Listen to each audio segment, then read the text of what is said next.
तो सारे अच्छे हो गए। अब मैं ये तो नहीं पूछ सकता आप लोग कैसे हो, जब पूछेंगे भी तो आप पता नहीं होगा, कमेंट कर देना कि आप कैसे हो। तो सारे अच्छे हो गए, घर परिवार सब सुखी मंगल। नया दिन, बैक टू वर्क। और कुछ अपडेट है नहीं, ऐसा कुछ खास ही कुछ नया बताया। हाँ, एक अपडेट है कि we are going for trip. नहीं, मैं नहीं मानता। मतलब फैमिली के साथ ही लखनऊ जाने का प्लान है। अब देखते हैं लखनऊ ट्रिप का मतलब ये है कि जाना है, वहाँ पे कुछ काम है, फिर करके वापस आ भी जाना है। मतलब एक दिन का ही ट्रैवल है, तो 10 से 12 घंटा ड्राइव है ना। वहाँ पे 2-3 घंटे का काम होगा, तो 15 घंटा। तो ये लंबा ट्रिप रहेगा, मतलब आधा दिन से ज़्यादा हमारा निकल जाएगा ट्रिप में। और हम सोच रहे हैं धीरे धीरे अब एक्सटेंड करेंगे, जैसे 15-16 मतलब 15-20 वीडियो डल जाएगी सोलो की, फिर उसके बाद धीरे धीरे फैमिली मेम्बर को भी लेते हैं। ऐसा नहीं हो सकता, कह दो कि ये झूठ है। क्योंकि धीरे धीरे जैसे कॉन्फिडेंस हमारा भी आ रहा है, उनका भी आ रहा है, वो भी देख रहे हैं और उनको भी डेली प्रिपेयर कर रहे हैं ताकि कैमरे के सामने नॉर्मल रहे।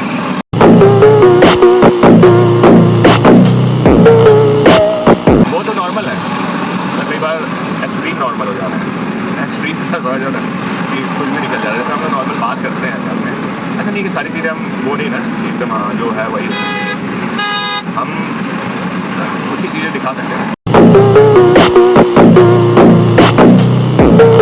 मैं सबसे ज़्यादा अब थोड़ा सा शांत हूँ।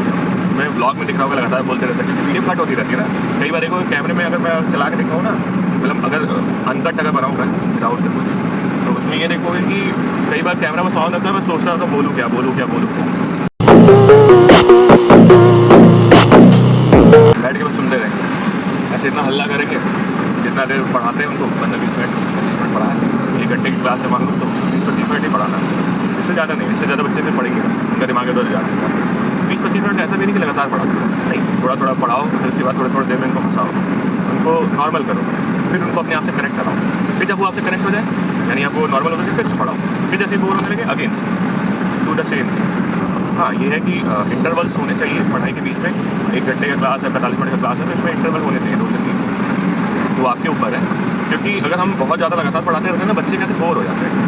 बच्चों को समझ में आता है, बट जो पढ़ने वाले बच्चे हैं जिनका माइंड तेज है, वो तो भाई वो हमेशा एक्टिव रहता है दिमाग में, है ना।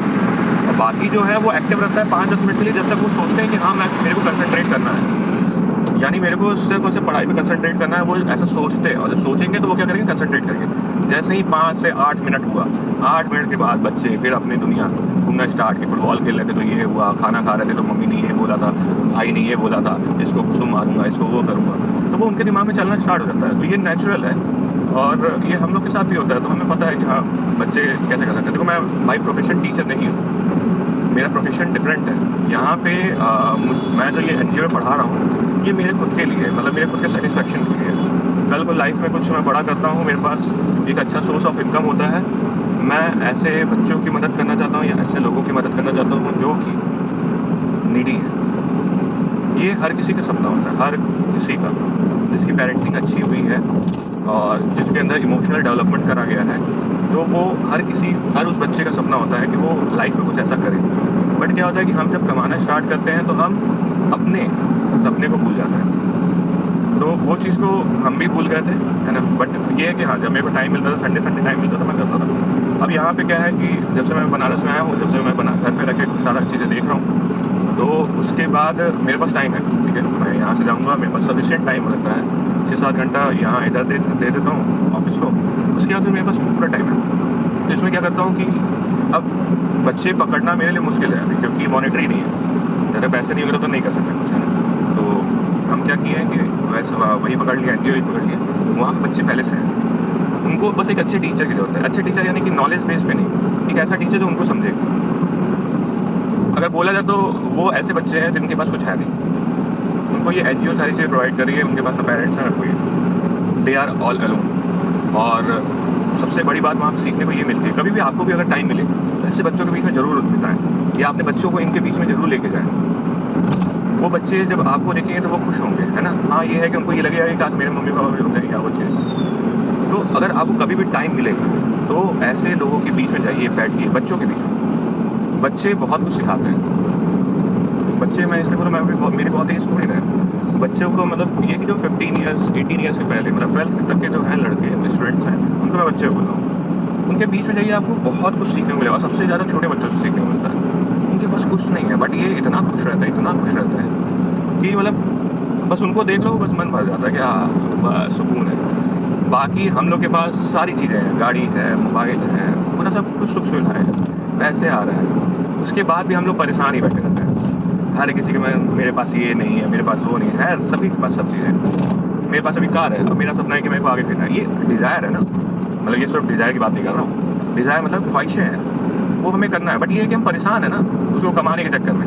उनके पास है ही नहीं, दे आर फ्री ना, उनको पॉकेट मनी बहुत ज़्यादा मिलती है ना कुछ मिलता है। They are happy in their own life. तो वहाँ पे जब आप जाते हो तो आपको एक अलग ही, मतलब एक्चुअल में they are the teachers. Actually अगर हम बात करें तो they are the teachers for me. They teachers me lesson more than I teach. जितना मैं उनको नहीं पढ़ाता, उससे ज़्यादा वो मेरे को पढ़ाते हैं। मैं उनको बुक की नॉलेज देता हूँ, वो मेरे को ज़िंदगी की नॉलेज देते हैं। है कि उनका मतलब मेरे बिना मन ही नहीं लगता है। मैं जाता हूँ पहला दिन, अगर कभी बताएंगे इसके बारे में, बताएंगे आराम से, नहीं तो ऐसे व्लॉग में लंबा हो जाता है और फ़ोन की स्टोरेज कम है। तो यही है हमारा दिनचर्या गाइस। ऑफिस, फिर बच्चों के साथ टाइम स्पेंड करना, फिर 2-3 बच्चों के साथ और टाइम स्पेंड करना, दैट्स ऑल। यही बस है हमारा लाइफ में। हमेशा सीखते रहो, कुछ सामाजिक भी, कुछ पढ़ाई लिखाई से रिलेटेड। हर चीज़ हमें कुछ ना कुछ चीज़ सिखाती है, अगल बगल जानवर, इंसान, सब कुछ सिखाता है। बस वही है कि हमारा पर्सपेक्टिव कैसा है। ठीक है, तो आप उसको डांटो, समझाओ। पहले डांटो उसको, जब वो नॉर्मल हो जाए, जब उसका मेंटल स्टेट ऐसा आ जाए कि हाँ वो सुनने लायक हो गया है, या तब उसको फिर समझाओ कि डांटा तो डांटा क्यों, इसका क्या फ़ायदा होगा उसकी लाइफ में डांटने। बच्चे डांट खा जाते हैं, उनको पता ही नहीं रहता है। बच्चों को हम डांट देते हैं, है ना, एज ए टीचर हम बच्चों को डांट रहे हैं, मार रहे हैं, बट बच्चों को रीज़न ही नहीं पता। कई बार कन्फ्यूज़ होते हैं, क्यों? क्योंकि वो कई गलतियाँ की होते एक साथ। अब वो सोच रहे होते हैं कि मैंने उसको पीछे से पिंच किया तो उसकी वजह से डांट खा रहा हूँ, या मैं कुछ और सोचा हूँ उसकी वजह से डांट खा रहा हूँ, ये तो सर पढ़ा रहे हैं या मैम पढ़ा रही है, वो चीज़ें मैं आंसर नहीं कर पाया उसकी वजह से डांट खा रहा हूँ। तो वो उनका दिमाग कन्फ्यूज़ रहता है। अब वो जो क्वेश्चन पूछते हैं, सर क्या किए हैं, एक्चुअल में वो उनको मतलब पता ही नहीं है कि वो करे क्या है। और हम लोग क्या बोलते हैं मार करके कि तुम्हें पता नहीं कि तुमने क्या करा है, हाँ क्या कर रहे थे। अब वो बच्चा कंफ्यूज है ना कि वो कौन सी गलती के लिए मार खाया, तो हमें बतानी पड़ती है कि बेटा तुम्हारी ये वाली गलती जो सामने दिख रही है, हमने उसके लिए मारा है। बच्चे हैं, बच्चों का दिमाग चलता है। यहाँ पे तो इंडिया में बस वही है कि पढ़ाई पढ़ाई पढ़ाई, बस गर्मी की छुट्टी, होमवर्क नहीं किया बच्चे ने या होमवर्क नहीं मिला, पेरेंट्स की तरफ से कंप्लेन आएगी कि बच्चों को होमवर्क नहीं मिलता है, बच्चे ये खेलते हैं, बच्चे वो करते हैं। बच्चे हैं, बच्चे तो यही करेंगे ना। टीचर्स की तरफ से कंप्लेन ये रहता है आपका बच्चा होमवर्क नहीं कर रहा है। अरे बच्चे ने होमवर्क करा नहीं करा, दैट इज डिफरेंट थिंग। उसने क्या सीखा नया, कभी हमने ये नहीं पूछा कि बेटा तुमने कल क्या नया सीखा।